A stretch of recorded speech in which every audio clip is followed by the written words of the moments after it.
हाँ जी, नमस्ते। हाँ जी, गुड इवनिंग। ओके, तो बाकी जो क्लासें हैं वो आपकी हो जाएगी, बट हम क्लास शुरू करते हैं। तो देखिए यहाँ पर जो क्लास है वो है ब्रह्मास्त्र क्लास यूनिट फर्स्ट की। यूनिट फर्स्ट की ब्रह्मास्त्र क्लास है और इस क्लास में मैं आपको वो इम्पोर्टेंट समझाने जा रहा हूँ जो सीधा आपके एग्जाम में आने वाला है। तो देखिए सबसे पहले बात करते हैं परवर्ती गुप्त वंश। अपना सिलेबस भी शुरू होता है परवर्ती गुप्त वंश से। परवर्ती गुप्त वंश क्या है? यानी गुप्त काल के बाद, गुप्त काल के बाद जिस वंश का उदय हुआ या जो वंश आए उसमें एक था परवर्ती गुप्त वंश। क्लियर? परवर्ती गुप्त वंश। सर इंग्लिश में 50 बने, बिल्कुल बढ़िया है, पास हो जाओगे, कोई टेंशन नहीं। तो देखिए और अच्छे से समझ लीजिएगा। हाँ, बड़ी इंपॉर्टेंट क्लास है आपके लिए। तो देखिए परवर्ती गुप्त वंश। अब इसके लिए जैसे कि हमने कहा आपको मोस्ट इंपोर्टेंट आपको जो समझाने वाला हूँ, इस क्लास से आपके पूरे के पूरे 16 नंबर आपके आने वाले। तो देखिए परवर्ती गुप्त वंश के इतिहास को पहले जानेंगे। देखो गुप्त वंश के पतन, गुप्त वंश का पतन हो गया था, तो पतन के बाद अनेक राजवंशों का उदय हुआ था, छोटे छोटे राजवंश उदय हुए थे। तो इसी में एक वंश था परवर्ती गुप्त वंश। कौन सा था? परवर्ती गुप्त वंश। याद रख लीजिएगा। इंग्लिश में 80 सही हो गए, क्या बात कर रहे हो। आगे बात करें, देखिए इंपोर्टेंट। देखिए इसके द्वारा, इसके द्वारा परवर्ती की बात कर, ठीक है ना। तो इसके द्वारा मगध में शासन करने के कारण मगध गुप्त वंश भी कहते। तो ध्यान रखना कि परवर्ती गुप्त वंश ने कहां पर शासन किया था? मगध, जो उस समय का प्रमुख राज्य हुआ करता था। और मूल स्थान की बात करें तो अवशद जो अभिलेख है, ये रखना परवर्ती गुप्त वंश से जुड़ा हुआ अभिलेख है अवशद अभिलेख। उसमें कहा गया कि इस वंश के 8 राजा हुए थे। कितने राजा हुए थे? 8 राजा हुए थे, यानी 8। तो ये बड़ा इंपॉर्टेंट होता है, इसलिए आपको ध्यान रखना कि इस वंश के 8 राजा हुए थे। हाँ, ज्योग्राफी क्लास के बाद हम जैसे टाइम मिलता है तो डेफिनेटली आपको देंगे। अब आगे देखिए, तो परवर्ती गुप्त वंश के मूल पुरुष कौन है? यानी इस परवर्ती गुप्त वंश की शुरुआती हीरो कौन है इस वंश के? तो याद रखना कृष्ण गुप्त। कौन? कृष्ण गुप्त। तो कृष्ण गुप्त की बात करें, पहले राजा इस वंश के, तो इस वंश के संस्थापक थे। और यह प्रारंभ में छोटा एक शासक हुआ करता था या सामंत। जैसे कोई बड़ा राजा होता है ना, बड़ा राजा के अधीन जो प्रमुख सरदार और सामंत होते, वैसे ही स्टार्टिंग में पहले ये सामंत था। कोई बड़ा स्वतंत्र राजा नहीं कह सकते इसको, ठीक है ना। फिर इसके बाद दूसरा राजा आया इस वंश में, हर्षगुप्त, जो कृष्णगुप्त का उत्तराधिकारी था। ठीक है, कृष्णगुप्त का उत्तराधिकारी तथा इसके पिता की तरह यानी कृष्णगुप्त की तरह पराक्रमी था। फिर अनेक अनेक अभिलेखों में इसके युद्ध और विजय का भी उल्लेख मिलता है। किसके? हर्षगुप्त के। इसके द्वारा कूटनीतिपूर्ण तरह से राज्य को मजबूत किया गया, कूटनीति की तरह यानी अपनी नीति के तहत। और मोखरी वंश के साथ संबंध स्थापित किए थे। मोखरी वंश के किस राजा के साथ? आदित्य वर्मा। याद रखना, क्योंकि यहाँ आपको एक चीज है फोकस करनी है। वो कौन सी? वो एक चीज जो इंपॉर्टेंट है जिसको मैं आपको बता रहा हूँ, वो इंपॉर्टेंट जो है जिस पर आपको बिल्कुल अच्छे ध्यान रखना है कि परवर्ती और मोखरी वंश, ये दोनों स्टार्टिंग में तो रिलेशन में आ जाते, सगे संबंधी बन जाते, लेकिन बाद में दोनों एक दूसरे से टकराते हैं, लड़ाइयाँ होती है, युद्ध होती है। तो परवर्ती गुप्त वंश की लड़ाई मोखरी वंश, मोखरी वंश का इतिहास परवर्ती वंश। ठीक है, तो ये नोट कर लीजिएगा। अब आगे देखिए, इसके बाद इस वंश का नया राजा आता है जीवित गुप्त प्रथम। जीवित गुप्त प्रथम उत्तराधिकारी और पिता के समान पराक्रमी था और अनेक विजय भी इसने प्राप्त की। किसने? जीवित गुप्त ने। तो देखिए फिर इसके बाद स्वतः राजा आया इस वंश का कुमार गुप्त। तो जीवित गुप्त का पुत्र एवं उत्तराधिकारी बना कुमार गुप्त। कंटिन्यू राजा बता रहा हूं, याद रखना, प्रश्न पूछा जाएगा। तो देखिए गोंडों को परास्त किया गया। जी, कुमार गुप्त ने किसको परास्त किया? गौड़ वंश के गोंडों को परास्त किया। और मोखरी वंश को कुशलने के मोखरी वंश के कुशलने के ईशान वर्मा पर आक्रमण किया। मोखरी वंश को खत्म करने के लिए इसने कुमार गुप्त ने किस पर आक्रमण किया? ईशान वर्मा। अभी ईशान वर्मा जो मोखरी वंश का राजा था, पर आक्रमण तथा परास्त कर प्रयाग तक अपना राज्य कहां तक बढ़ा दिया? इलाहाबाद तक अपना राज्य बढ़ा दिया। कहां तक बढ़ा दिया? इलाहाबाद तक राज्य का विस्तार किया और ये इसका जो समय था वो था 550 ईस्वी तक इसने अपने साम्राज्य को मजबूत किया था। आगे देखिए, फिर चौथे के बाद पांचवा इस वंश का राजा होता है वो परवर्ती वंश का पांचवें नंबर पे होता है दामोदर गुप्त। उत्तराधिकारी पुत्र था किसका? कृष्ण कुमार गुप्त का उत्तराधिकारी दामोदर गुप्त बना और ये मोकरी वंश के उस समय मोकरी वंश का जो राजा था, क्योंकि लड़ाई मैंने आपको कहा ना स्टार्टिंग में दोनों ही वंश में लड़ाई होती थी, तो इस समय मोकरी वंश के राजा थे सर्ववर्मा। तो सर्ववर्मा का क्या का समकालीन था, सर्ववर्मा का समकालीन था। तो सर्ववर्मा ने दामोदर गुप्त को परास्त कर दिया। सर्ववर्मा ने किसको परास्त किया? दामोदर गुप्त को।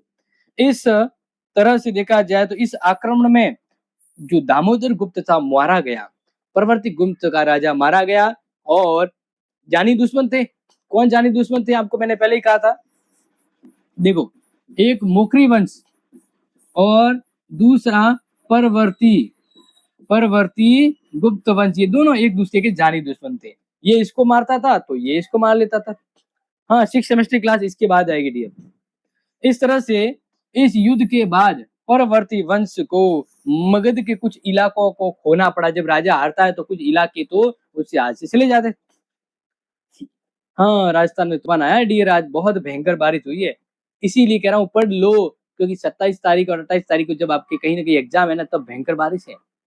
अगर तैयारी नहीं की अभी तो गड़बड़ हो जाएगी। आप सोचोगे कि एग्जाम आएगा तब करेंगे ना, भयंकर मौसम है, क्या पता लाइट की प्रॉब्लम हो, क्या पता आने जाने की प्रॉब्लम हो, तो अभी नहीं पढ़ा तो बाद में सब काम वेस्ट हो जाएगा। सर मैं सिटी का फॉर्म भरने का रह गया, लास्ट डेट साइट नहीं चल रही है, होता सिटी एक साल में होता है। सिटी हाँ हर साल में एक बार होता है।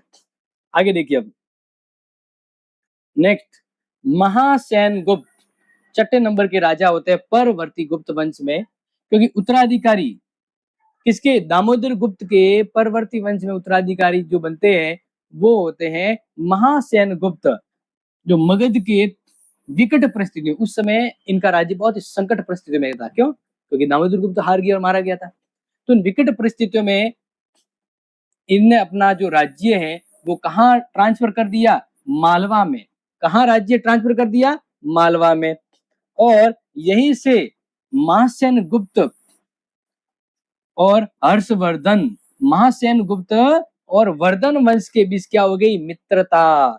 और मित्रता संबंध स्थापित हो जाते, रिलेटिव संबंध हो जाते। क्यों?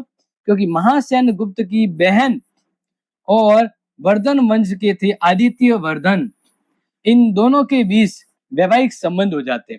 तो इन दो वंशों के बीच जब वैवाहिक संबंध स्थापित होते हैं तो इस प्रकार से महासेन गुप्त की ये रणनीति कूटनीति काम आती है और वर्धन वंश का सपोर्ट मिल जाता है, क्योंकि महासेन गुप्त ने अपनी बहन की शादी वर्धन वंश के आदित्य वर्धन से करके एक बहुत ही बड़ा कूटनीतिक संबंध जो है वो कायम कर लिया था। आगे बात करते हैं। हाँ, स्किल कोर्स में एमसीक्यू आएंगे डियर, संस्कृत तो नहीं होती है, मैं पढ़ाता भी नहीं हूँ संस्कृत, ठीक है ना। हाँ, मैं पढ़ाता नहीं। तो अब देखिए नेक्स्ट इंपॉर्टेंट ध्यान रखिएगा, इस समय इसने कामरूप पर विजय प्राप्त की और अब स अभिलेख इस प्रकार धीरे धीरे शक्ति प्राप्त करते हुए मगध पर पुनः प्राप्त कर दिया। मतलब कितनी अच्छी बात है ना कि इसने वर्धन वंश के साथ शादी समझौता किया और अपनी ताकत को पुनः मजबूत कर दिया। इस तरह का होता है राजा जो आने वाली परिस्थितियों के तहत काम करता है। तो ये राजा था महासेन गुप्त। इसके बाद बात करते हैं नेक्स्ट, इस वंश का राजा था माधव गुप्त।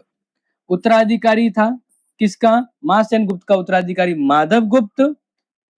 उस समय मालवा पर देवगुप्त का शासन था। किसका? देवगुप्त का शासन रहा था। तो मोकरी वंश के ग्रह वर्मा की हत्या कर देता है। देवगुप्त का शासन था तो मोकरी वंश के ग्रह वर्मा की हत्या कर देता है। और ये जो ग्रह वर्मा है ये हर्षवर्धन की बहन राजश्री के हस्बैंड था। तो इस तरह से यहाँ दुश्मनी भी पैदा हो जाती है। अब आगे देखिएगा और समझिएगा, आदित्य सेन उत्तराधिकारी पुत्र इसका उल्लेख 5 अभिलेखों में मिलता है, ठीक है ना, क्योंकि इस वंश का 8वां अधिकारी था आदित्य सेन। इसका उल्लेख 5 अभिलेखों में भी मिलता है। इसके द्वारा अनेक क्षेत्रों पर विजय प्राप्त की गई थी तथा समुद्र तटीय इलाकों पर भी विजय प्राप्त की गई थी। इसलिए उपाधि के तौर पे आ जाए तो याद रखना, आदित्य सेन पृथ्वीपति कहते हैं, परम भट्टारक कहते हैं, महाराजाधिराज कहते हैं एवं वैष्णव धर्म का ये अनुयायी था। तो प्रश्न आ जाए, याद रखना कि प्रवर्ती गुप्त वंश का पावरफुल राजा आदित्य सेन। आदित्य सेन, हाँ बिल्कुल, क्योंकि इसके समझ में प्रश्न आ सकता है। नेक्स्ट है, एक इंपॉर्टेंट प्रश्न बनता है कि देवनार मार्क, ठीक है ना, ध्यान रखना, देवनाक अभिलेख जो है उसके बारे में कि 3 अन्य शासकों का उल्लेख किया गया। वैसे तो टोटल मैंने आपको कितने प्रवर्ती वंश के 8 राजा बताए, लेकिन जो देवरनार्क जो है इसमें कहा गया है कि परवर्ती वंश के 3 और राजा हुए थे। खाते टाइम भी फोन देख रहे हो? ऐसा क्या मिलता है इसमें? पैसे मिलते हैं। क्या बोल रहे हो? इस ऐप को यूज करो।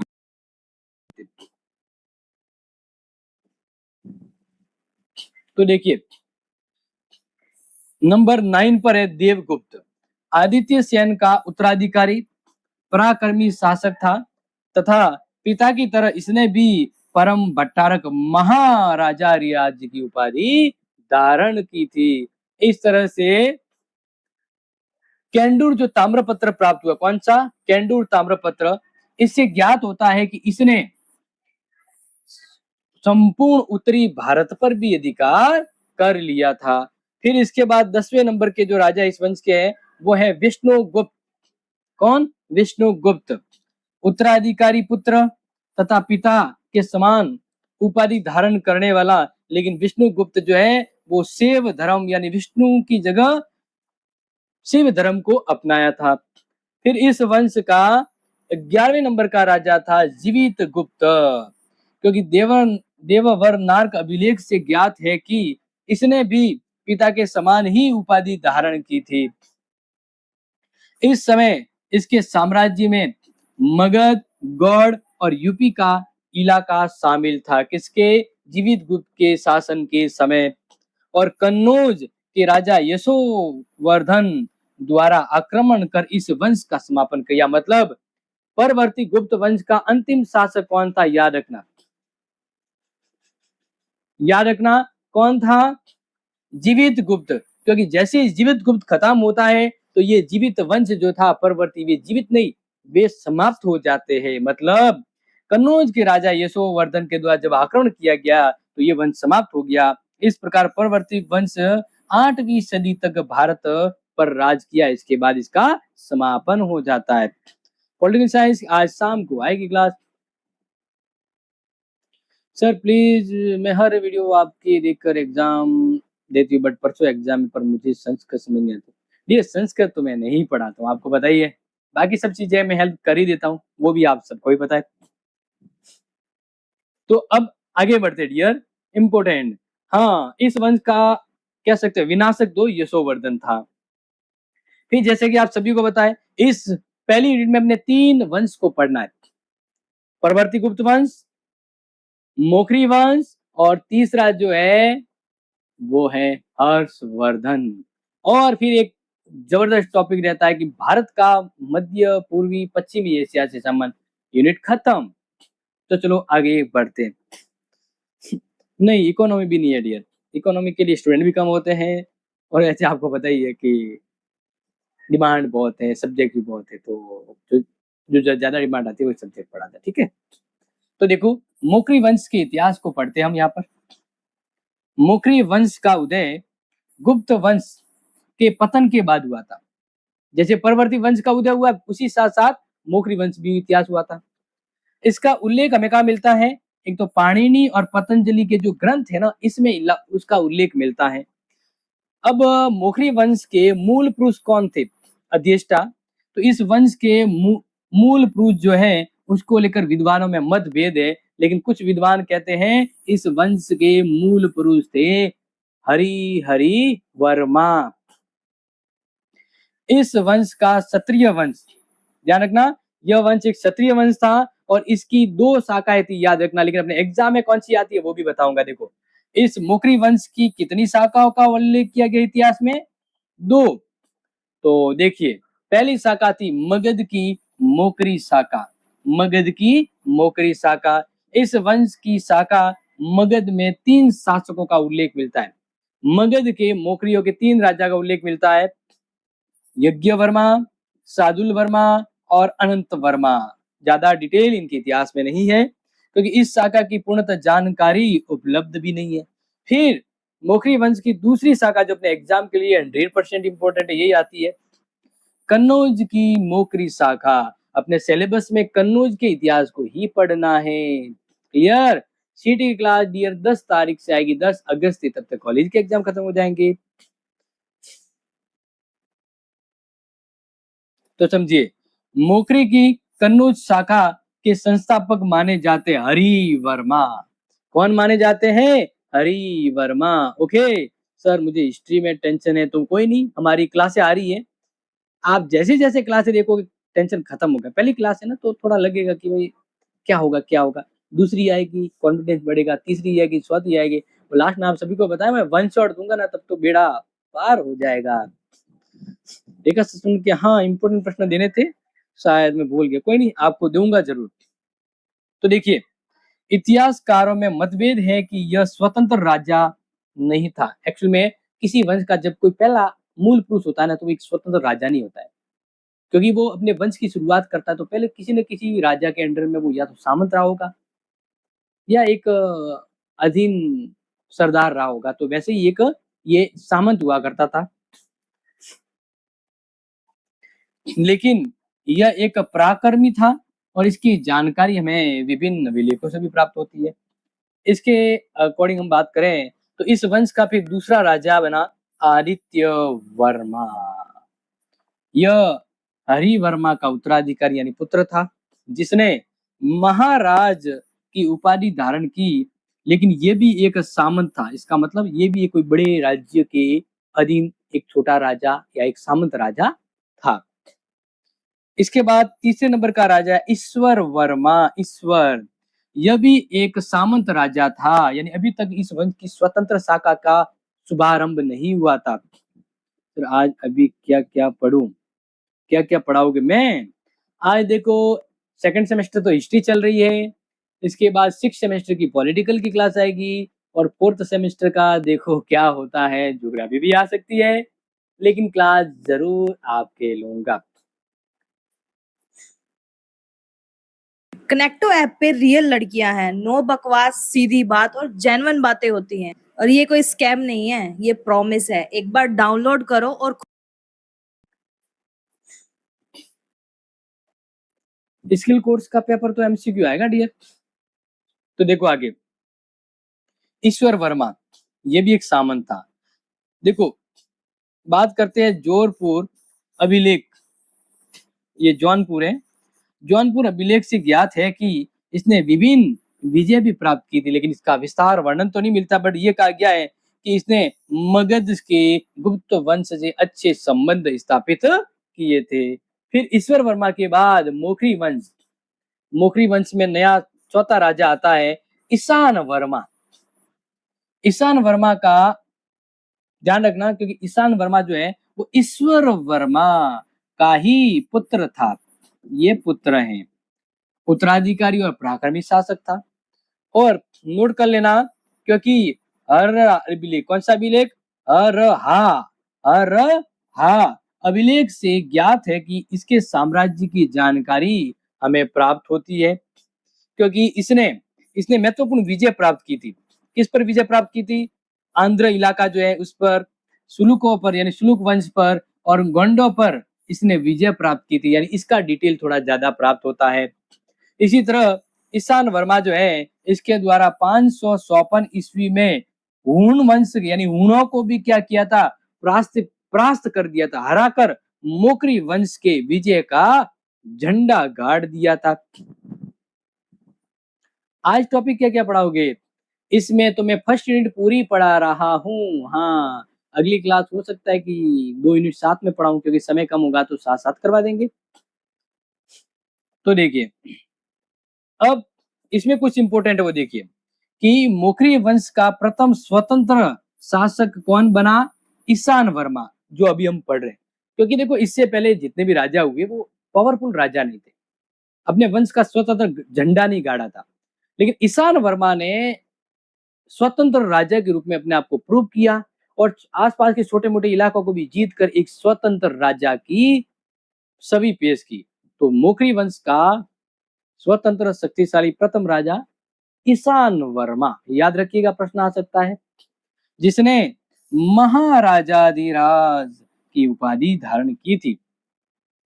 और अभिलेख जो है, अपसद अभिलेख के अनुसार कहा गया कि परवर्ती वंश के शासक कुमार गुप्त ने ईश्वर वर्मा को हरा दिया। अपने वंश का नाम तो किया, लेकिन परवर्ती वंश के राजा कुमार गुप्त ने ही ईशान वर्मा को हरा दिया जाता है। इसके बाद फिर मोखरी वंश के 5वें राजा बनते हैं सर्ववर्मा। सर्ववर्मा, अब इसको किसने हराया था? परवर्ती वंश ने। तो ये वापिस जब बेटा बना राजा तो इसने मोखरी वंश से परवर्ती वंश से बदला लिया। समझिए, सर्ववर्मा शक्तिशाली, जिसने महाराजाधिराज की उपाधि धारण की थी, तथा इसने परवर्ती गुप्त वंश के शासक दामोदर गुप्त, अब ये दामोदर गुप्त कौन है? परवर्ती गुप्त वंश के कुमार गुप्त जो थे ना, उसके पुत्र। तो यहां मैं जो बात कर रहा हूं, ये दोनों पुत्र हैं, इसके दोनों पिता जो थे वो आपस में लड़े थे। अब बेटे भी लड़ रहे हैं, देखो। उस समय परवर्ती वंश की विजय हुई थी और इस समय मोखरी वंश, क्योंकि इस समय सर्ववर्मा ने क्या किया? परवर्ती वंश के शासक दामोदर गुप्त को हराया और दामोदर गुप्त युद्ध में लड़ता हुआ मारा भी गया। और इस तरह से मगध पर भी सर्ववर्मा ने अधिकार कर दिया। जो मगध परवर्ती वंशों का राज्य था, उस मगध पर भी मोखरी का अधिकार हो गया। इसकी राजधानी कन्नौज थी क्या? हाँ जी, नीतू। ज्योग्राफी की क्लास आएगी डियर, लास्ट ईयर की क्लास, फोर्थ सेमेस्टर की या फिर लास्ट ईयर की क्लास अपलोड कर दो, ठीक है? टेंशन मत लीजिए डियर, आपकी ज्योग्राफी फोर्थ सेमेस्टर के वो कंटेंट दूंगा जिससे आप उस क्लास को पढ़कर पास हो जाओगे, गारंटी है। ज्योग्राफी में पीछे नहीं रखूंगा, ठीक है, विश्वास रखिए। इसके बाद सर्ववर्मा के बाद आता है मोखरी वंश में अवंती वर्मा। विद्वानों में मतभेद है, फिर भी अवंती वर्मा ही उत्तराधिकारी राजा हुआ था सर्ववर्मा के बाद, लेकिन इसके बारे में ज्यादा जानकारी नहीं है अवंती वर्मा के। फिर आता है ग्रह वर्मा, हर्षवर्धन का बहनोई ग्रह वर्मा, उत्तराधिकारी पुत्र तथा जिसका विवाह, यानी ग्रह वर्मा का विवाह हर्षवर्धन की बहन राजश्री के साथ हुआ था। मालवा के